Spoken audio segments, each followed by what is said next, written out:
Hello बच्चों, आज हम लोग पढ़ेंगे बहमनी व विजय नगरों की स्थापना या उनका प्रमुख किला, जैसे गोलकुंडा का किला, बीदर का किला, गोल गुम्बाज बीजापुर का किला, दौलताबाद का किला और हम्पी का रथ।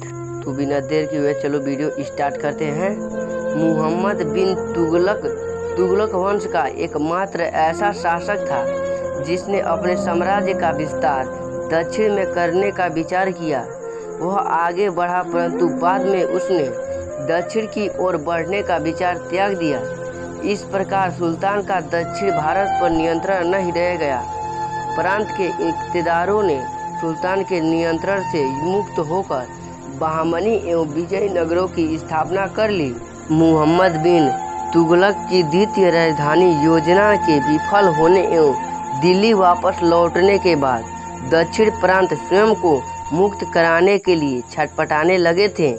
मुहम्मद तुगलक के ही एक इक़्तिदार हसन गुंगू ने 1347 में सुल्तान के विरुद्ध विद्रोह कर डाला और स्वयं को स्वतंत्र घोषित कर दिया। तब तक सुल्तान चारों ओर से विद्रोह में घिर चुका था, अतः बिना अतिरिक्त प्रयासों के हसन गुंगू ने बहमनी राज्य का गठन कर डाला। उसने सुल्तान द्वारा बनाया गया दौलताबाद का किला अपने नियंत्रण में कर लिया और बहमनी को स्वतंत्र राज्य घोषित कर दिया। हसन गुंगू को बहमन शाह की उपाधि दी गई। इस प्रकार वह बहमनी वंश का संस्थापक बन बैठा। हसन ने अपने राज्य का विस्तार गुलबर्गा दौलताबाद से बीदर और बरार तक किया। संपूर्ण उत्तर दक्षिण भारत कृष्णा नदी तक बहमनी राज्यों के अधीन आ गया था। उसने गुलबर्गा को अपनी राजधानी बनाया।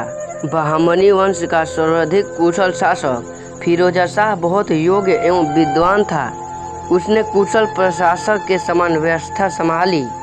उसके बाद के शासक राज्य विस्तार के चक्कर में वे आपसी विवाद एवं युद्ध में व्यस्त रहे। बहमनी साम्राज्य का एक अन्य प्रसिद्ध शासक तत्कालीन वजीर मुहम्मद गरबी था। गरबी के शासक की समाप्ति के साथ ही बहमनी राज्यों का विघटन आरंभ हो गया। बहमनी राज्य कई हिस्सों में बंट गया। मुख्य 5 राज्य इस प्रकार थे: अहमदनगर, गोलकुंडा, बीजापुर, बरार और बीदर। इन सभी राज्यों में अलग अलग शासकों ने व्यवस्था संभाली, परंतु बाद तक भी ये लोग आपस में लड़ते रहे। विजयनगर बहमनी राज्य के दक्षिण भाग में विजयनगर समृद्ध राज्य था। इस राज्य की नबी हरिहर एवं बुक्का नामक 2 भाइयों ने डाली थी। ये भी सल्तनत के घटते प्रभाव से अनभिज्ञ नहीं थे, अतः ये दोनों भाई इस अवसर का लाभ उठाने से नहीं चूके और इन्होंने सुल्तान के प्रभाव वाले होयसल राज्य मैसूर पर विजय प्राप्त कर ली। ये 1336 ईस्वी में विजयनगर राज्य के स्वतंत्र शासक बन बैठे। दोनों भाइयों ने हस्तिनावती हम्पी को अपनी राजधानी बना लिया। इनका वंशज राजा कृष्णदेव राय विजयनगर राज्य का सर्वाधिक लोकप्रिय शासक था। बहमनी एवं विजयनगर की शत्रुता। बहमनी और विजयनगर राज्य कृष्णा और तुंगभद्रा नदियों के बीच की उपजाऊ भूमि को अपने राज्य का हिस्सा मानते थे। दोनों ही राज्यों का विस्तार यहाँ तक था, अतः रायचूक द्वार की भूमि को लेकर इन दोनों राज्यों में युद्ध होता रहता था। बहमनी राज्य का गोलकुंडा हीरे की खान के लिए प्रसिद्ध था, अतः विजयनगर के शासक गोलकुंडा को अपने राज्य में मिलाना चाहते थे। दोनों राज्यों के शासक अपने साम्राज्य का विस्तार करना चाहते थे।